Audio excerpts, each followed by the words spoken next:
following is a Worldwide Church of God presentation.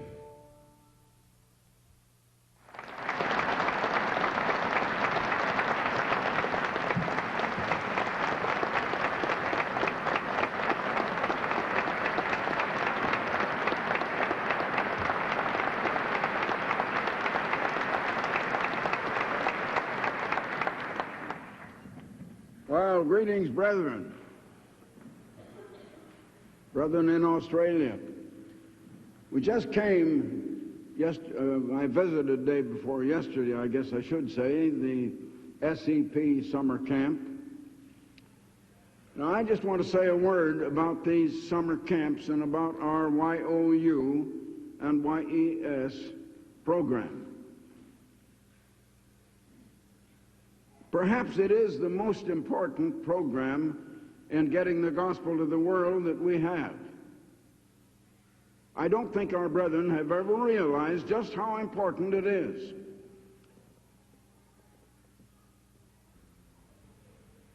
And brethren, this church is trying to turn the hearts of the children to the parents and the parents to the children. And I tell you, it's taking great effort, and that's the value of these camps, these summer camps. That's the value of this YOU and YES. And to get the parents interested in working with their children and the children in working with their parents. That is not going on in any other church, and it never has been going on. It is today.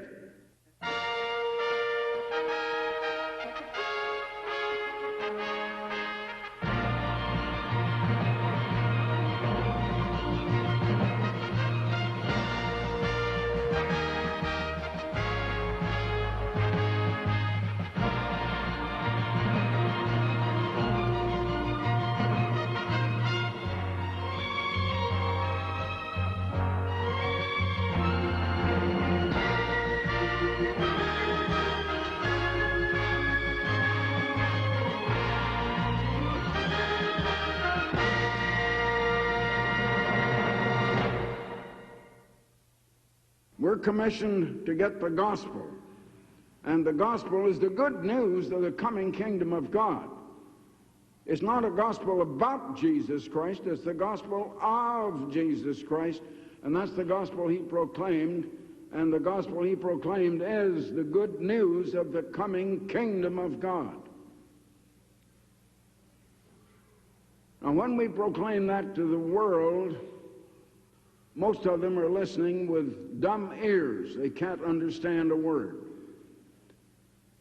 We're to get the message out to them as a witness, not to convert them, but for a witness. And it is a witness to all nations all over this world. But of all of the people that need the witnessing, those young people are first. God is not trying to save this world. But these young people do, because they are the children of parents in the church, they do have access to God.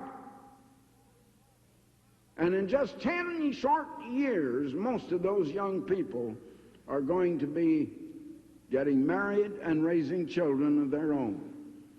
And there is the most important field for us to reach with the gospel that there is.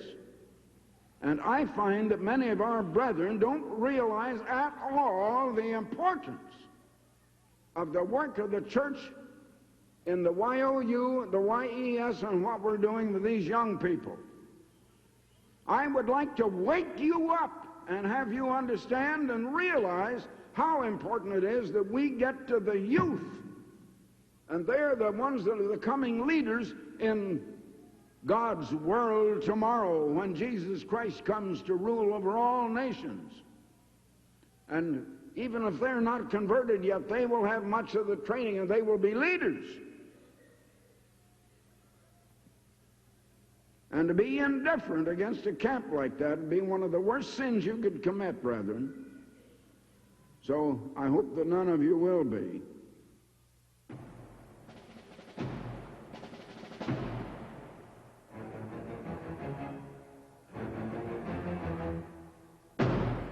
In the closing verses of the Old Testament, God spoke through the prophet Malachi to our time.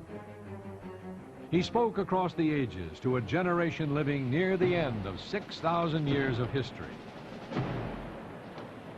6,000 years in which human beings have rejected God's ways and have reaped the bitter fruit of their own way.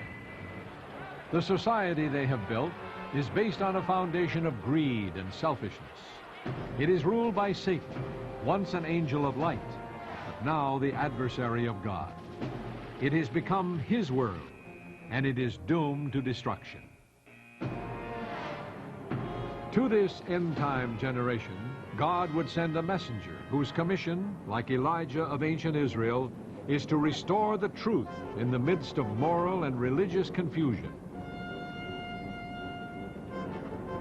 But this generation is not the last to live in the end-time world. Children have been born to them. Children whose destiny could be to live on into the world tomorrow to become the foundation of the new society that will fill all the earth.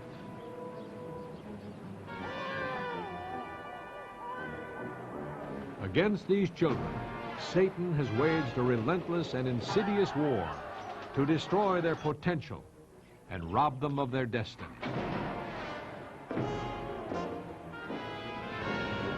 The end-time world has become a dangerous place for children.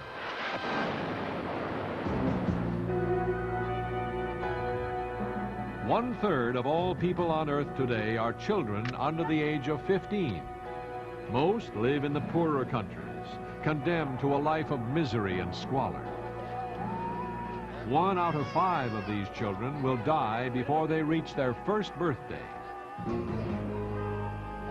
Those that survive may never get enough to eat, may never have clean, safe living conditions, will not receive even the minimum education or treatment for the diseases that will leave millions of them physically and mentally maimed for life. In this world that has made such awesome progress, millions of children and teenagers still are forced to live in inhuman conditions, without opportunity and without hope. And while the world spends $2 billion every week on war, every 2 seconds, a child dies of hunger.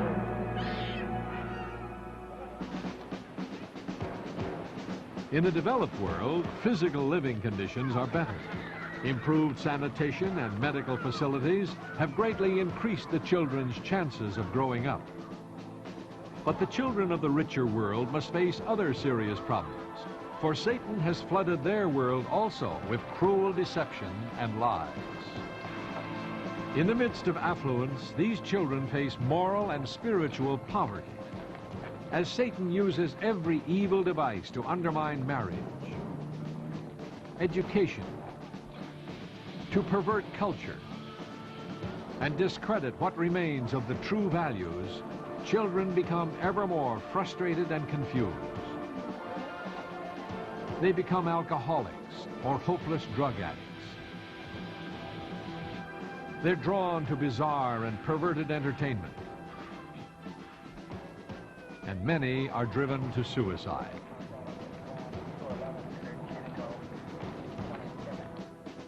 In despair and frustration, children and parents have begun to lose contact and turn away from each other.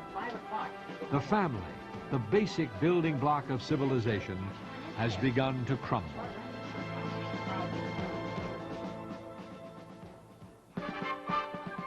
And so, as the human race stands on the threshold of the world tomorrow, God, through the prophet Malachi, gave one more commission to his end-time servant.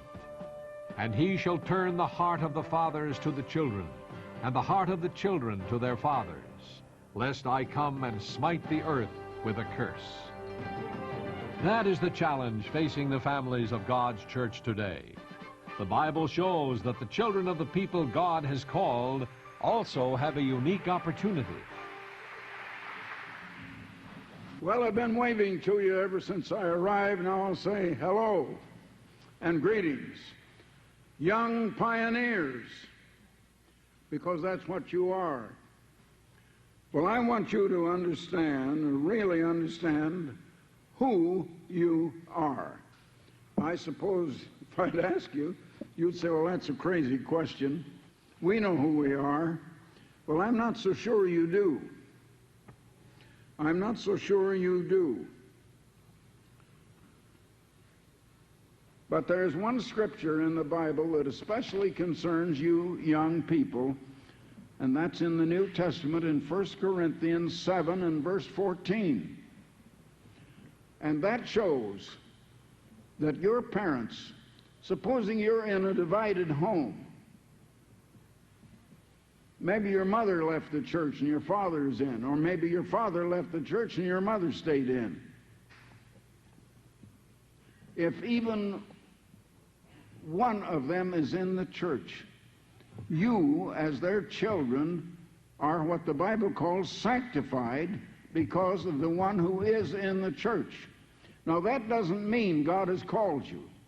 That does not mean that you're sanctimonious, that you're goody-good, or anything of the kind. But it means you do have access to God, and Jesus said that no man can come to him except God calls him. The average person can't come to Jesus Christ. But if you're the child of one parent that is in the church, you can come to Christ. Now, a lot of you aren't quite old enough yet.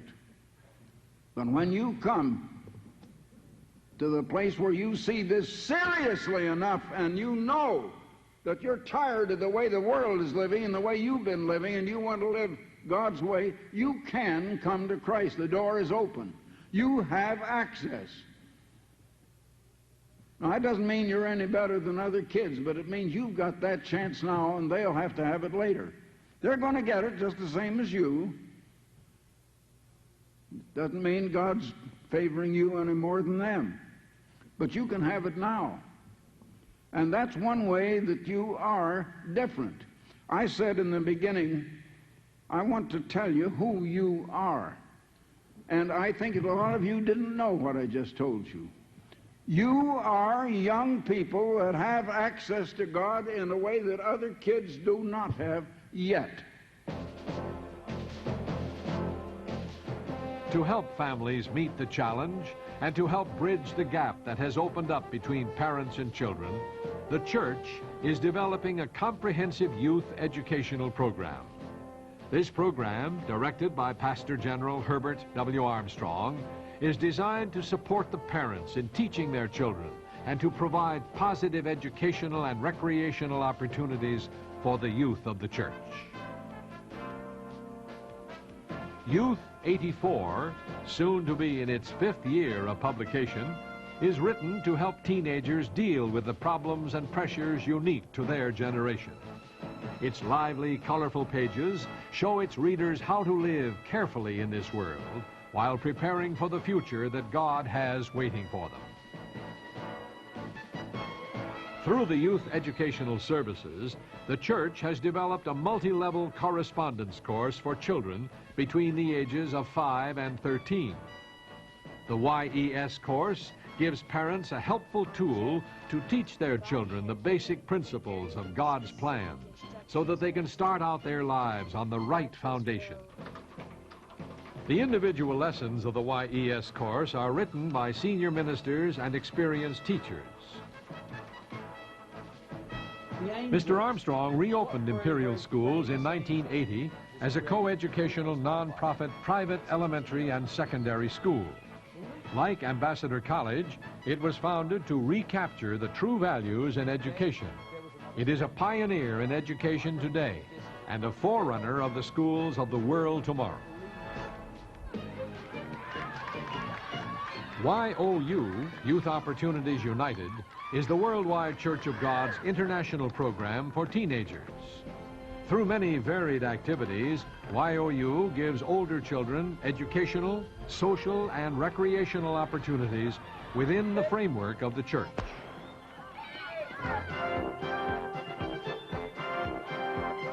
Every summer, hundreds of teenagers have the opportunity to attend one of the summer educational programs that are held in many locations around the world.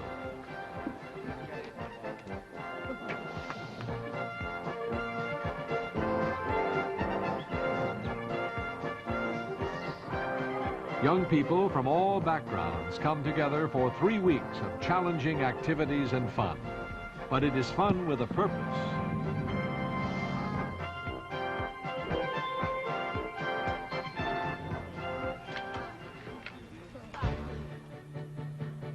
The church's main campsite is located on the shores of Pelican Lake near Orr, Minnesota.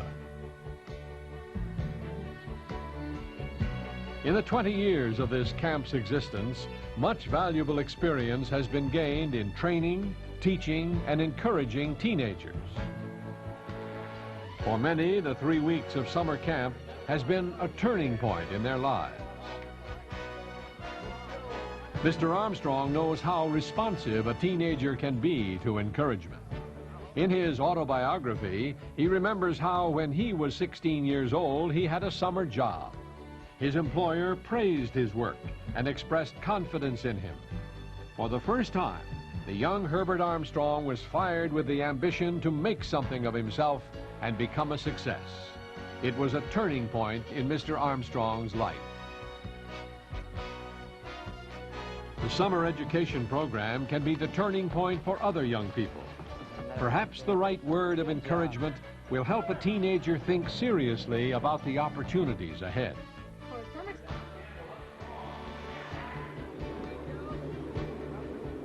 Mr. Armstrong is a frequent visitor to the campsite at Orr.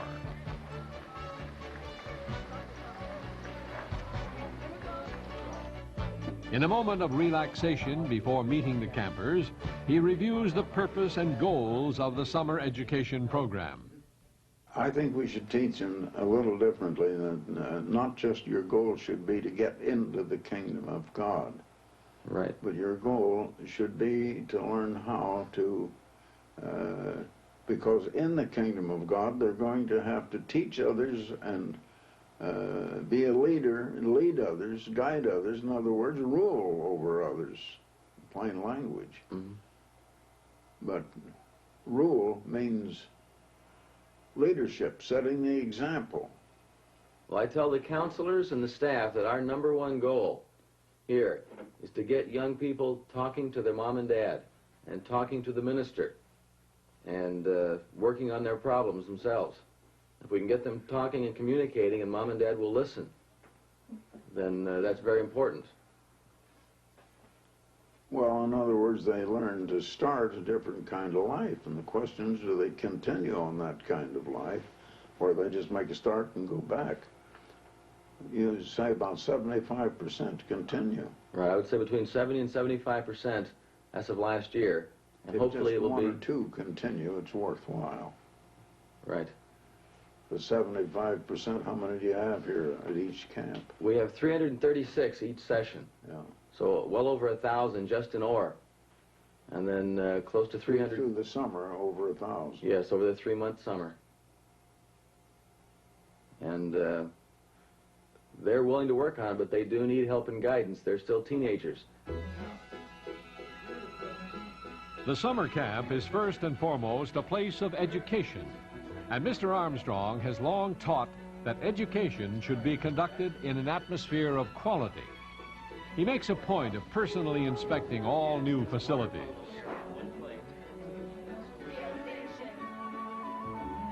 He also believes the summer education program should offer ample opportunities for both education and fun. The summer camp program allows teenagers to experience the thrill of ultra-modern sports.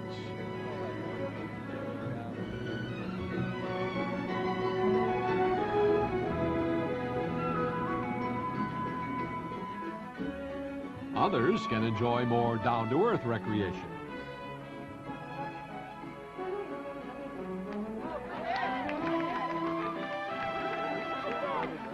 If you want to hear all the kids yell, just do that one there. This one? Uh-huh.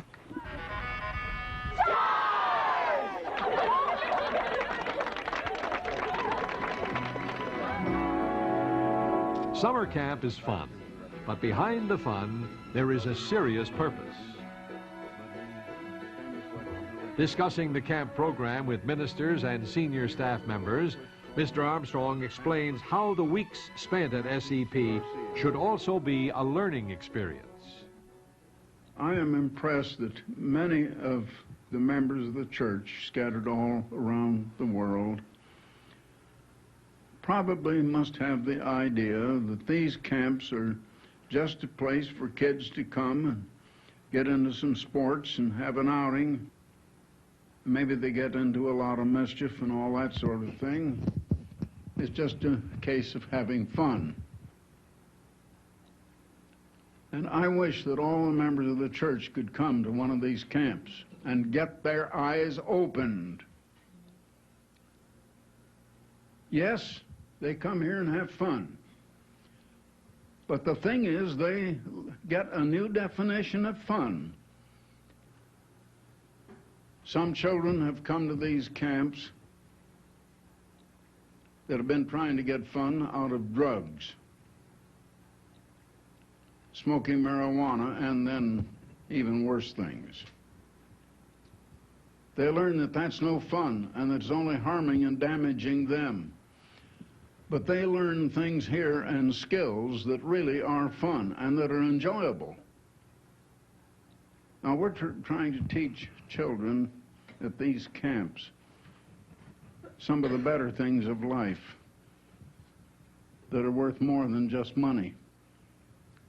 Doing, giving, helping. They learn character here. They learn discipline.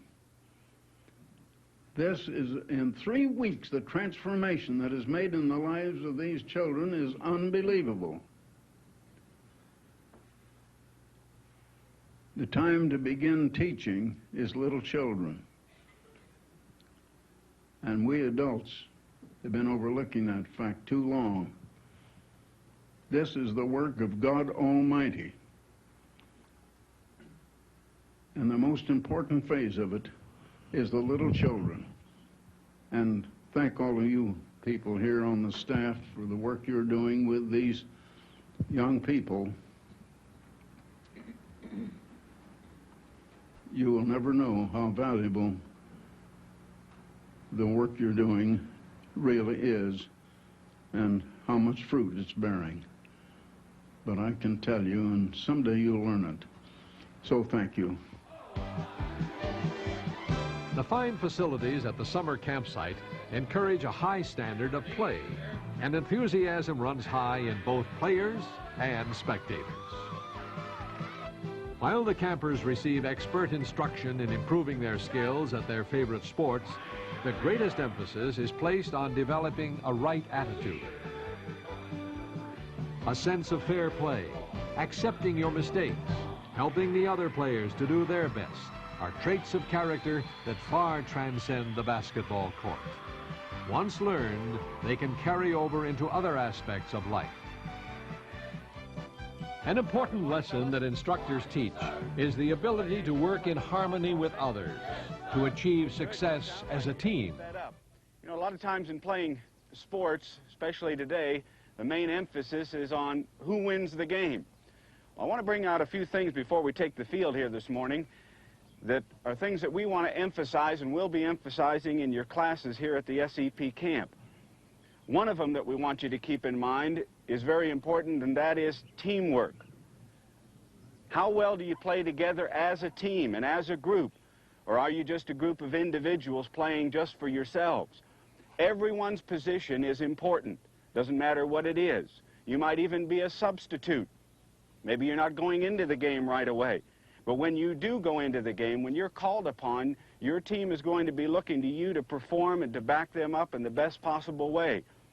Another thing that's important, that is very vital in softball, is attentiveness. Are you concentrating? Are you attentive? Are you aware of what's going on during the game?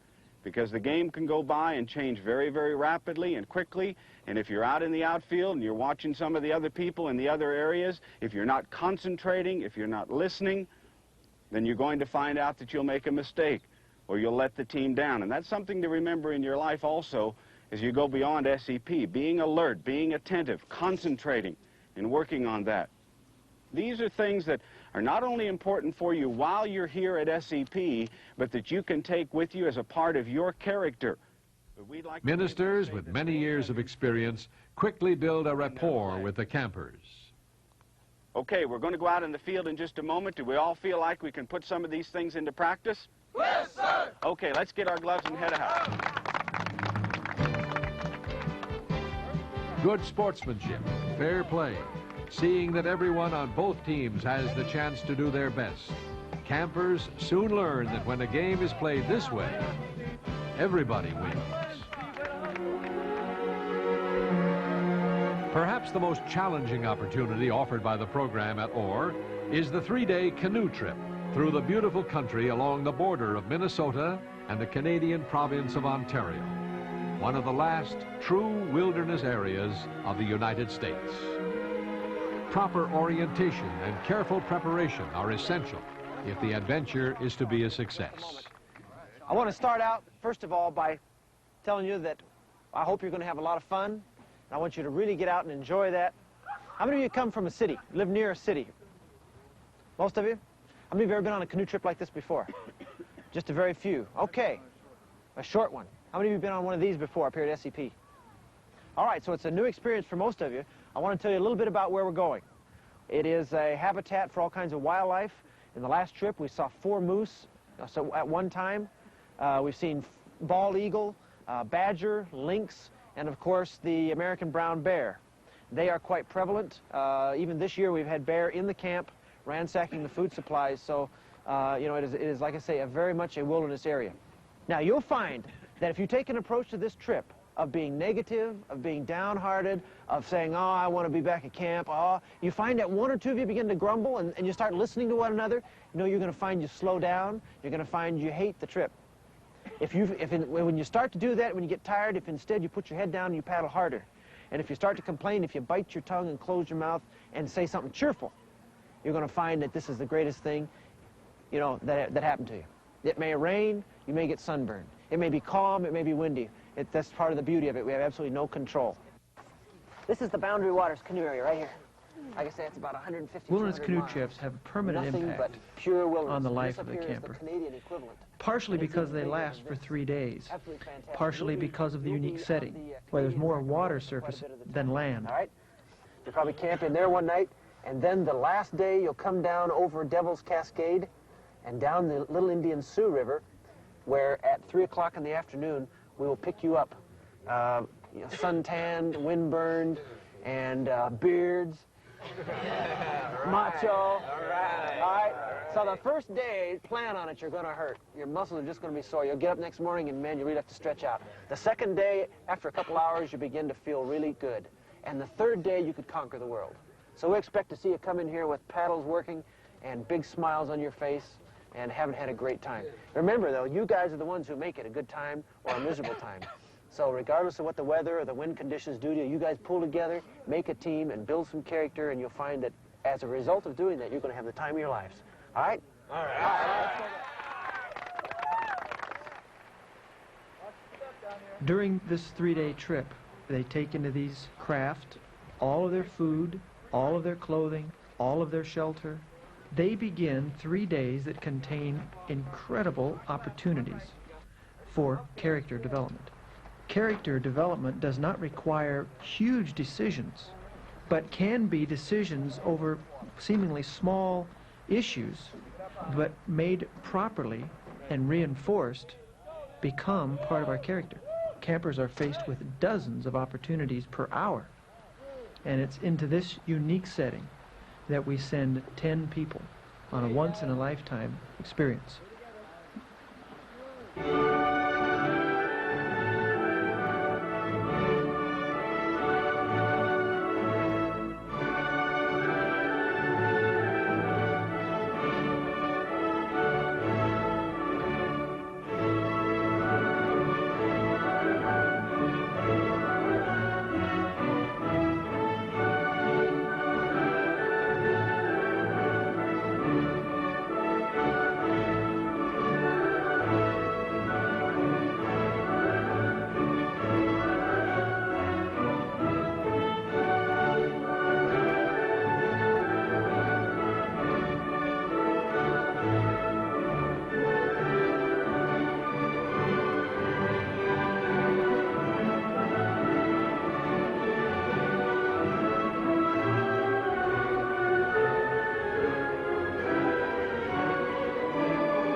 Interestingly enough, the trips that run into adversity are the ones where the teamwork and the unity comes together much quicker.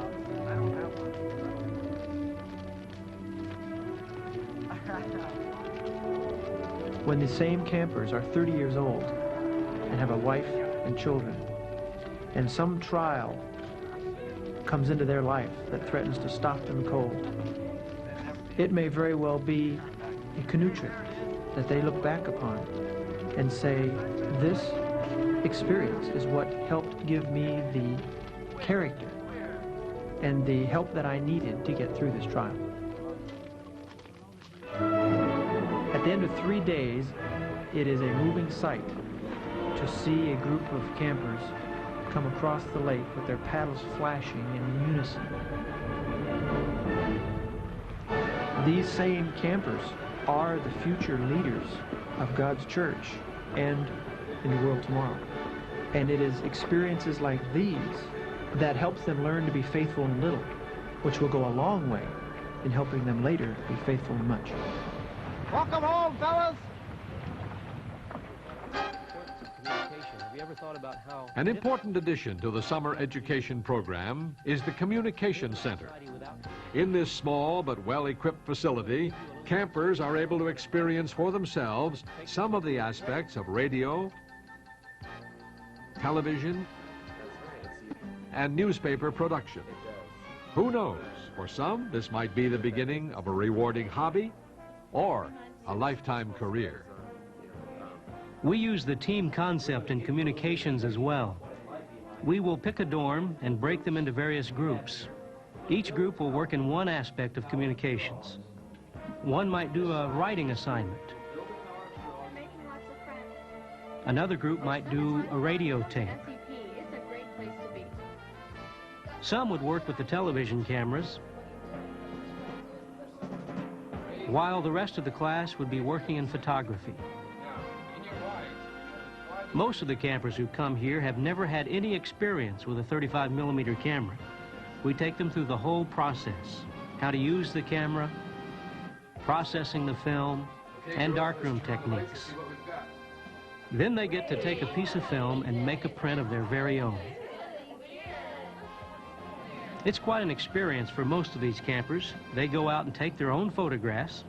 They'll go out and do an assignment. They shoot it. They make the print. Then we mount it for them, and they have that to take back with them after camp. That's really good. I'm impressed. One of the goals we have in communications class is to produce a complete newspaper. Each dorm has their own page, so if it's dorm 1G, then it's a page headlined 1G, or if it's 2B, then it's the 2B page. They write the articles, they take the photographs, they write the headlines, all for their own camp newspaper. They really get excited about that.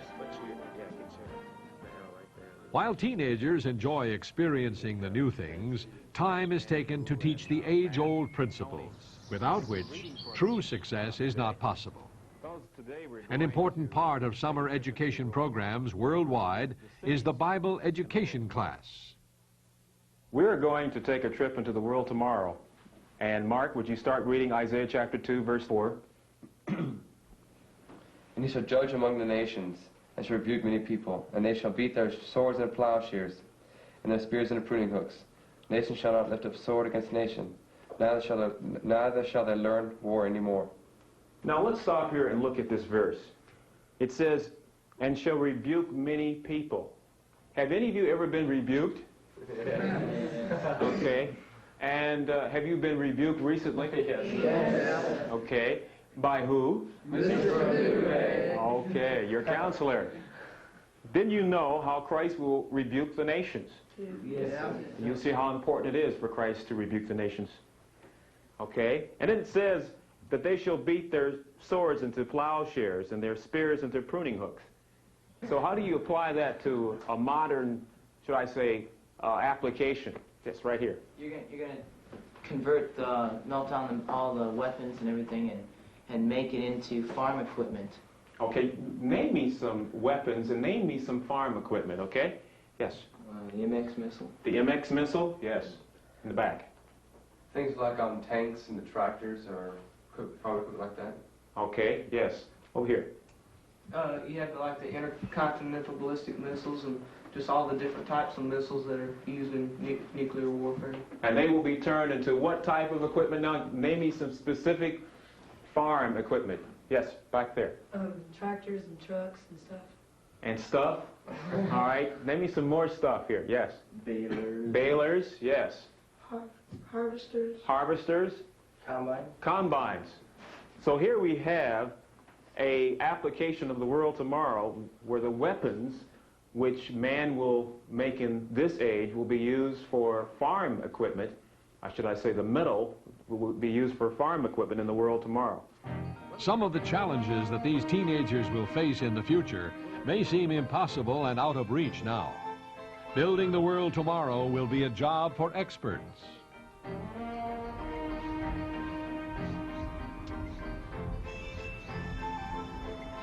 Becoming an expert of the sport of archery, as in any other field, requires careful attention to detail, quality equipment, constant practice, and above all, the application of the laws that lead to success.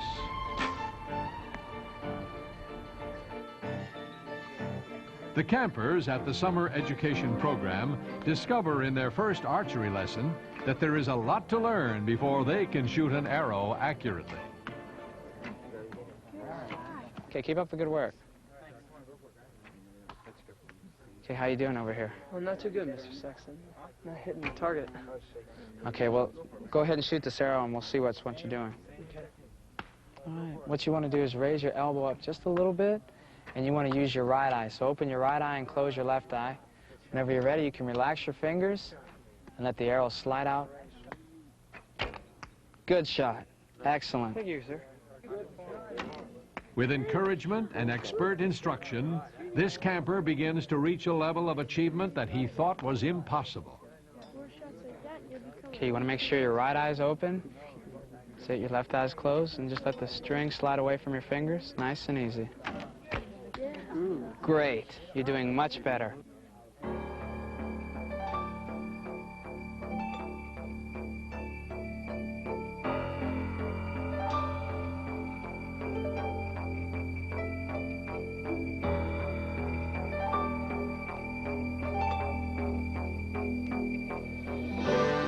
He has learned that in archery, as with everything else in life, he can succeed if he follows the steps that lead to success. Adopt the proper stance.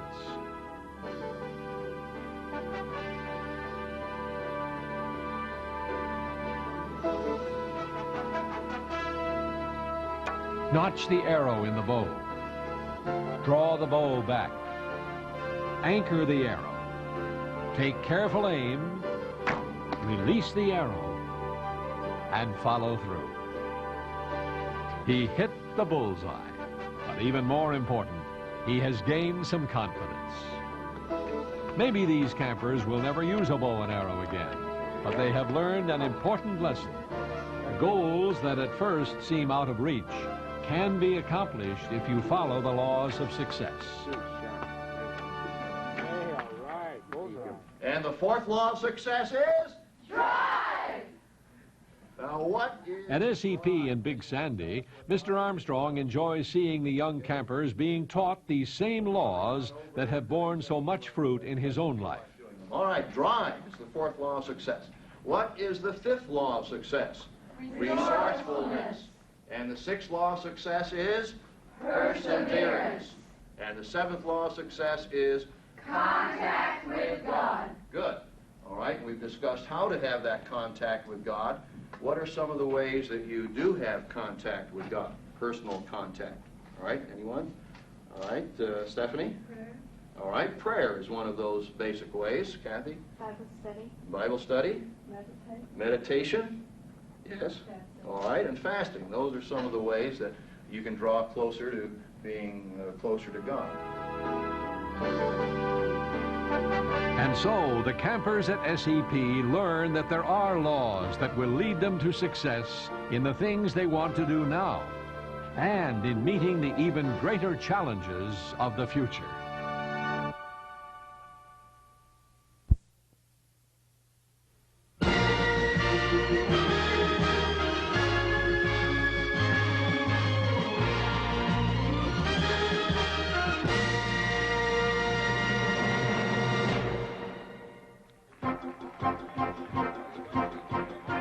Many of the campers at Big Sandy have attended camp at Orr in previous years. The facilities at Big Sandy give them the chance to have new experiences and to develop new skills as they respond to the direction and guidance of their instructors.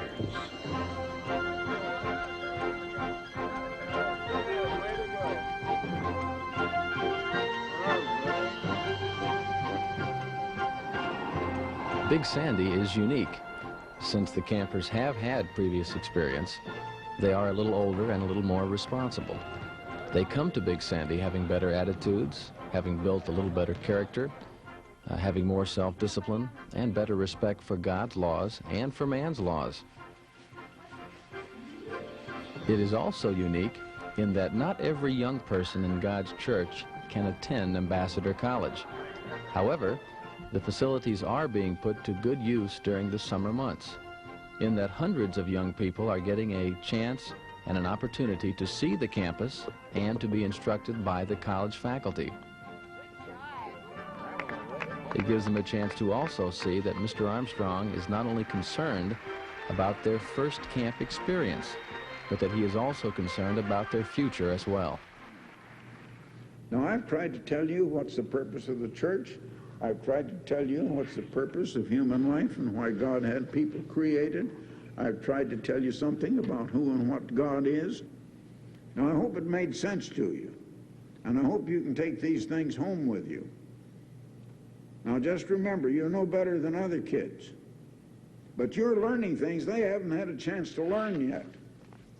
And you try to live these things when you get home. It means there's a bigger responsibility on you to live God's way.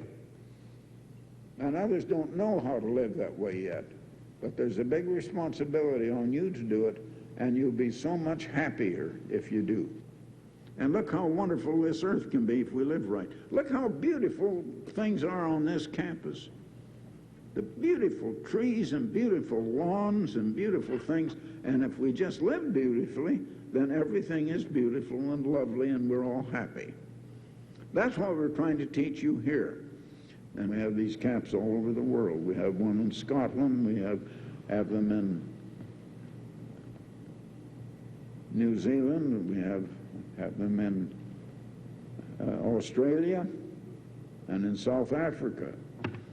And I think these camps are a wonderful thing.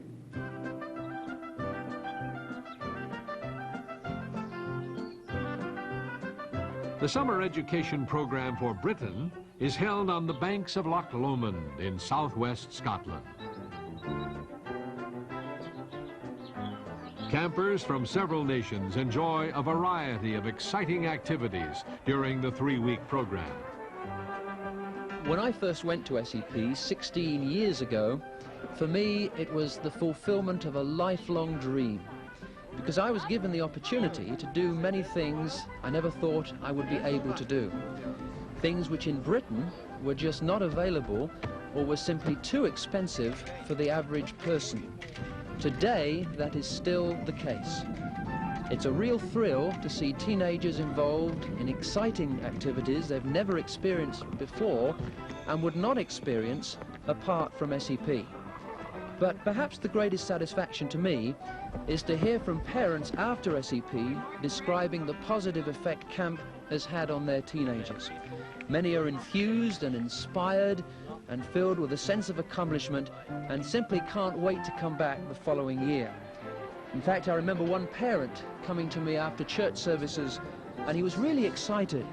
And he said, well, my son now makes his bed, he's much tidier around the room, he's much easier to work with. I don't know what you've done to him up there, but it's really great. One other very important goal that we're really wanting to emphasize here at SEP is in relationship to your families. Sure, have fun here with the activities. We're learning hopefully a lot more about interpersonal relationships, but very importantly, the relationship that you have with your parents. And we're wanting you to forge much stronger relationships with your parents. Now, one of the main characteristics, unfortunately, of this age in which we live is that families have been split apart. The divorce rate gets seemingly ever higher, and increasingly, children do not know their parents, and parents don't know their children. So a very important part of the church's commission that we're wanting to emphasize here at SEP is, as Malachi says, turning the hearts of the fathers to the children and the hearts of the children to the fathers. In other words, bringing the families back together. Now, that's an important part of character. It's going to make you a better person. It's going to help you face life better.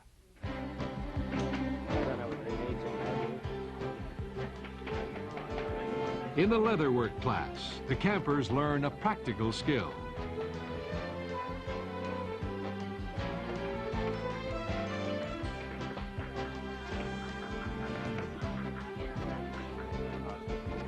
Under expert guidance, this camper has made himself a useful memento of summer camp.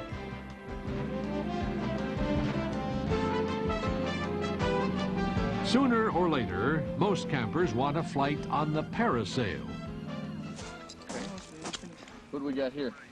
This is William. Hello, William. I'm Mr. Carter. Let me hold that for you and give you a handshake there. You ever done this before? Nope. Okay, we're all set up. Now listen, William, we're going to take you out this way, straight out, and we're going to whip you all around the lake right here, rather slowly. We're going to hurt you. When you get right here now, this is the point when we come down to landing takeoff. Yeah. So when we land now, when I pull the hand, the side we show you, that's the hand you pull. Okay, and what do you pull back? Once you reach back and grab that rope there. Okay, now if I pull the other hand, Reach back and pull that hand. There you go. Now, what happens when we do this? do nothing. Nothing. Just come straight down. When you land, what do? Bend the knees. Bend your knees. There you go to absorb the shock. You ever done this before? You said never. No. You gonna have a good time? Yep. Okay, we'll have to go there. Good job. Okay, get ready. The instructors leave nothing to chance. But even so, it's hard to hide a feeling of anxiety in those moments just before your first flight. Go.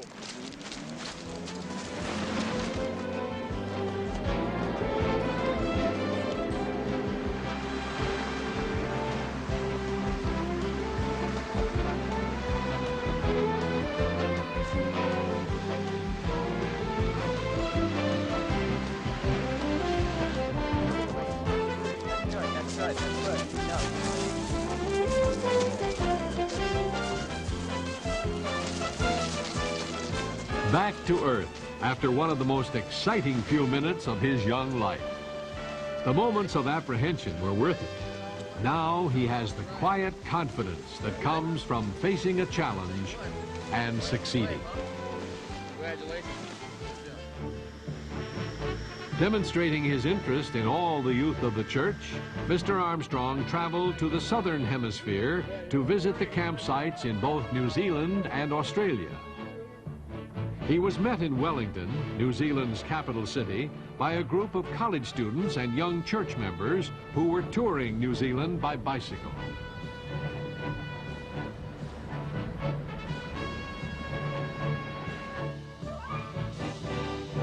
The summer camp in New Zealand is a very beautiful facility on an isolated island which is accessible only by boat. And from there it is another 15 or 20 minutes by vehicle to the actual campsite.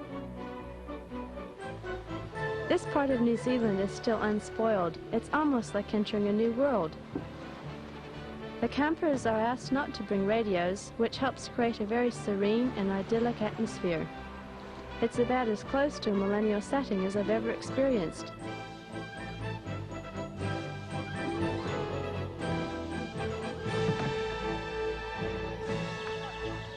The churches in New Zealand are quite small and far apart, but at the SEP, the YOU members from all over the country can get together and also meet many other young people from all over our South Pacific region.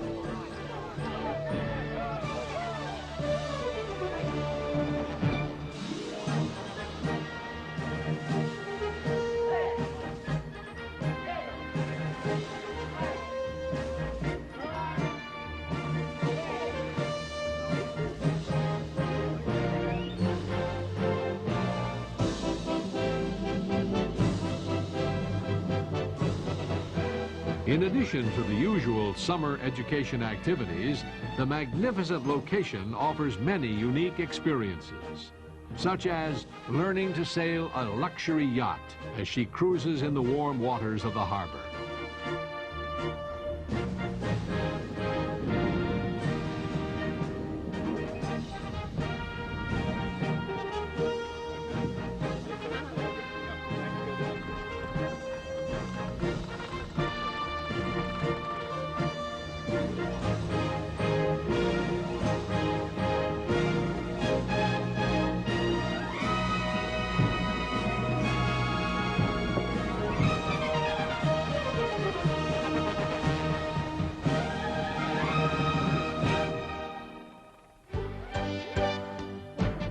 Across the Tasman Sea, the Australian SEP is in full swing.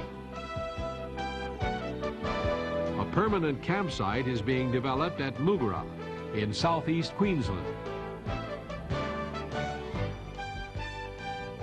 Although Australia is a large continent, most people live in the cities. The SEP camps give the YOU members a chance to meet with other young people from all over the country. Activities like riflery, horseback riding and water skiing give the campers a taste of the outdoors and a chance to work together in challenging situations. They might have to persevere while learning to ski behind the screen of a high-powered boat, or perhaps concentrate on keeping their balance as they do a headstand on the water. Maybe it's enjoying the tranquility and sense of achievement of running before the breeze while windsurfing. Some campers try their hand at golf, or learn a handicraft, while others go to the rugged cliffs near Lake Mugara to learn rock climbing. Rock climbing is an exciting sport once you've learned the proper techniques and pay careful attention to the rules. It teaches courage, coordination and attention to detail. Lessons that once learned pay rich dividends in less precarious aspects of life.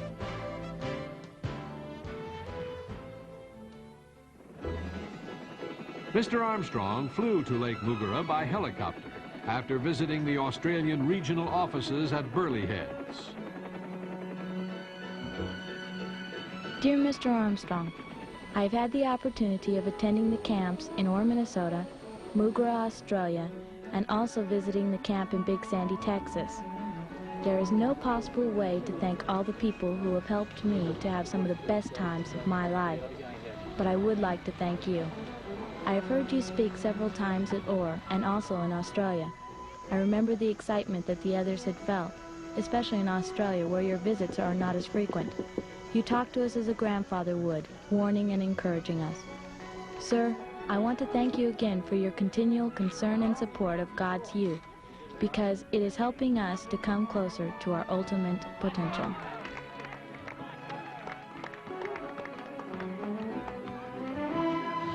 What is the 8th commandment?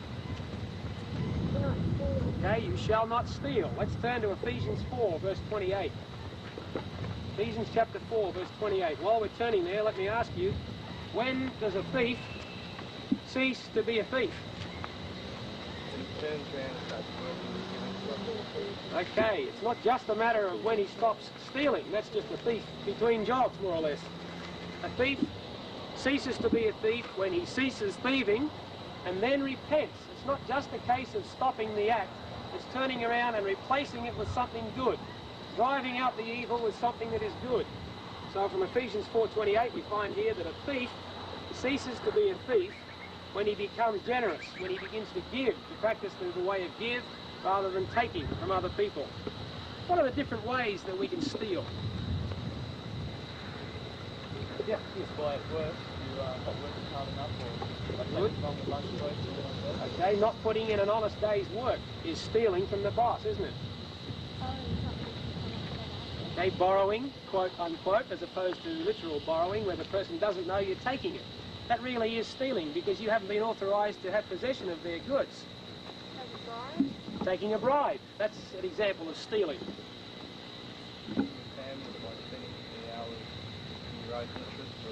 Okay, you can be spending all of your time pursuing your own hobbies and interests, or even at the office doing work and neglecting your family, and you're taking away from the family relationship. You're stealing fatherhood from your children.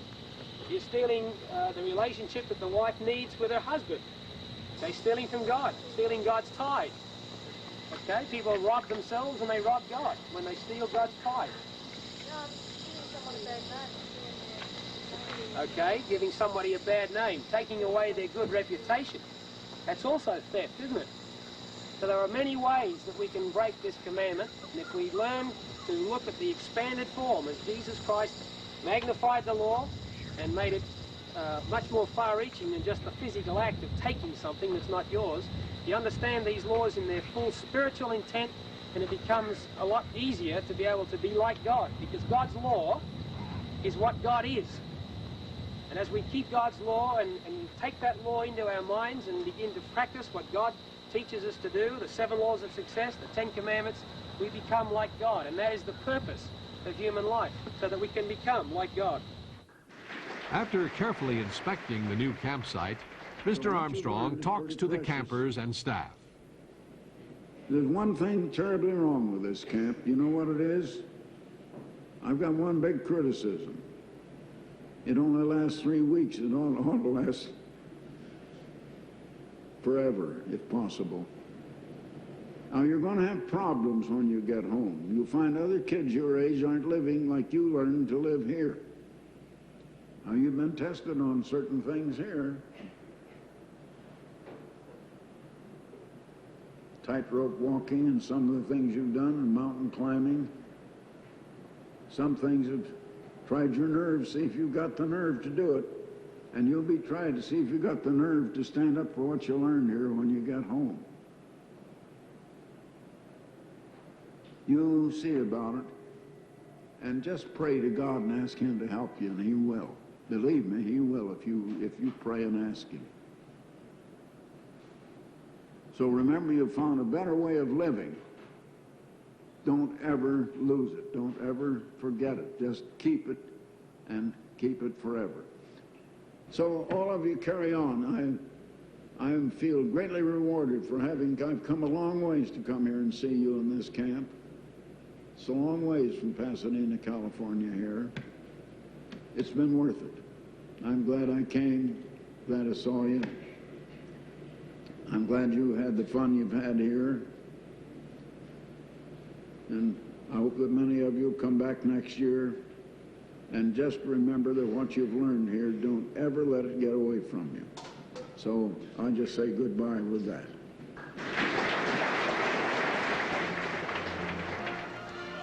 If the negative influences of this world are to be combated, children must be given encouragement and the opportunities to develop their talents and potential.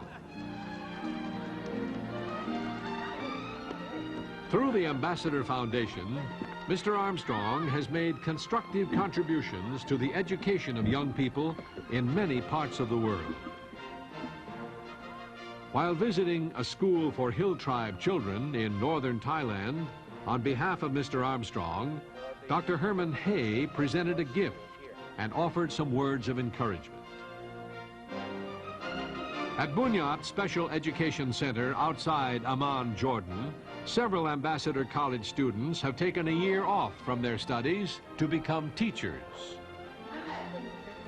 After visiting the center, Mr. Armstrong saw that Ambassador College could help by providing technical aid to develop the facilities. Also, he decided to send several students who could help in the training of both the teachers and the handicapped children.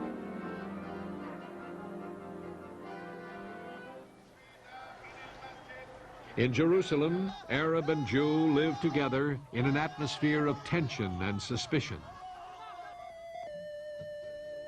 The International Cultural Center for Youth, ICCY, was founded to help young Jewish and Arab children understand each other better.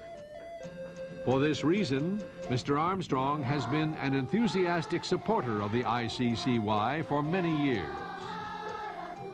In Jerusalem, a special concert is performed for him by Arab and Jewish children.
Of themselves, the activities of the ICCY cannot solve the problems of this tortured part of the world. But by building friendship and understanding between the children, they are taking a big step in the right direction. I've lived a long time now.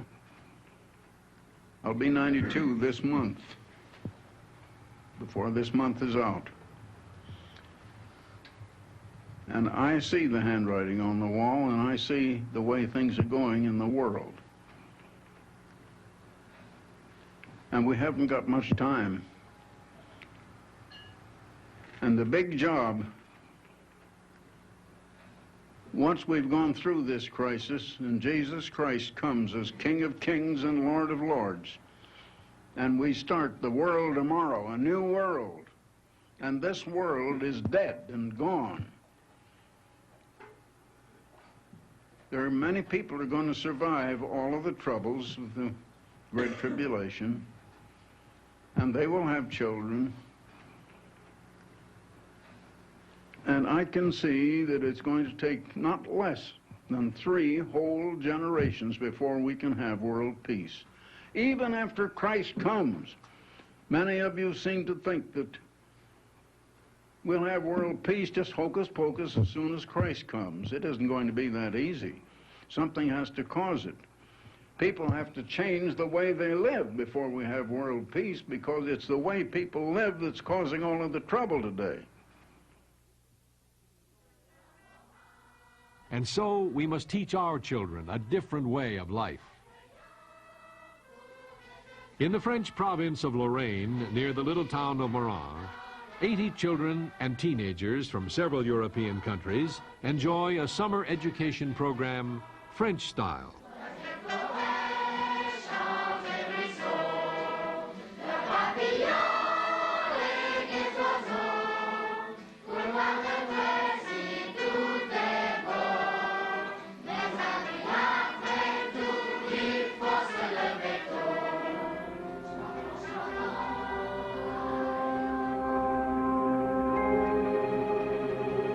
The beautiful countryside of Lorraine is a sobering reminder of the need to prepare for a different world.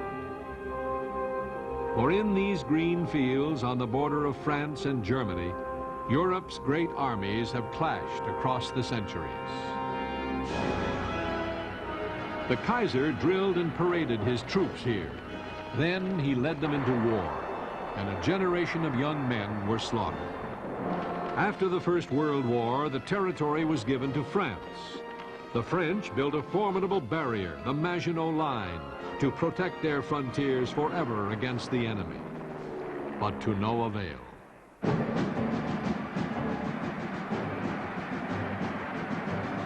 Adolf Hitler promised his people 1,000 years of national greatness as he taught the children the arts of war and sent them to fight his battles.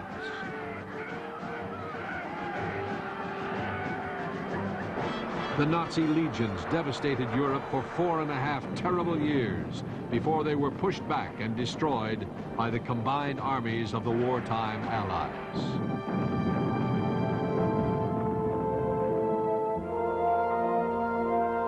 Only a few miles from the campsite at Morange is the war cemetery of Saint-Avold. Thousands of American soldiers are buried here. Most were young men, little more than teenagers, victims of a world that did not know the way of peace.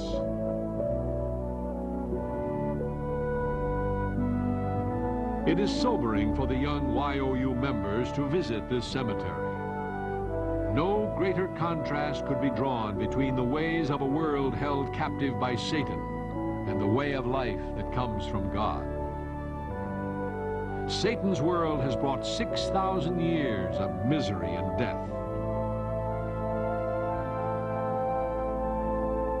God offers life, abundant life in the world tomorrow, where no one will live in fear, and no nation will ever have to send its young men off to war again.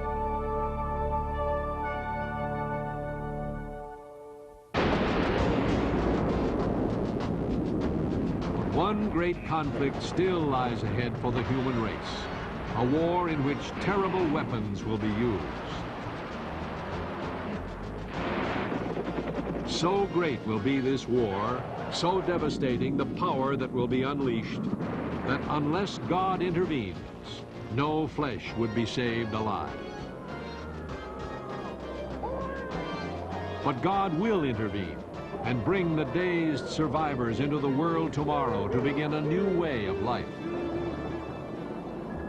What kind of a world will they inherit?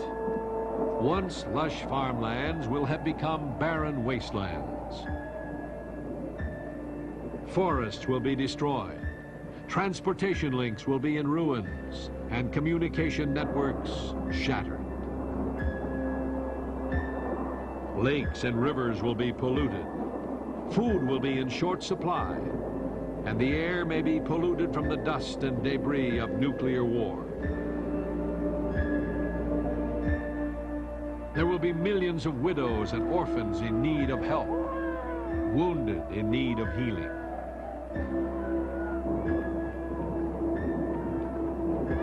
This world's great cities will lie in ruins and their industries destroyed.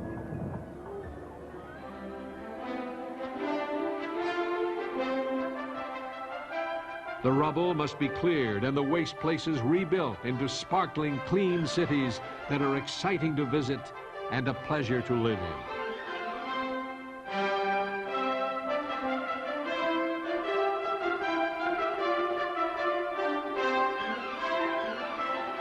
And so a new society will fill the earth. It will at last be a world that is safe for children.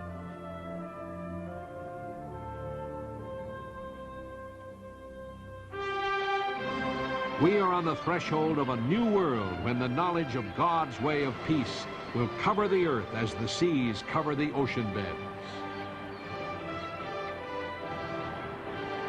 The men, women, and children that God has chosen must learn that way. Parents and children that work together now will be the ones who are ready to teach in the world tomorrow.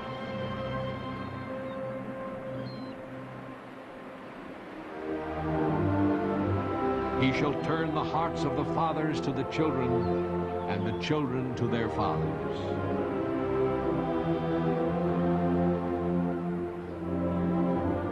That is the challenge facing God's people today. The first families to inherit eternity.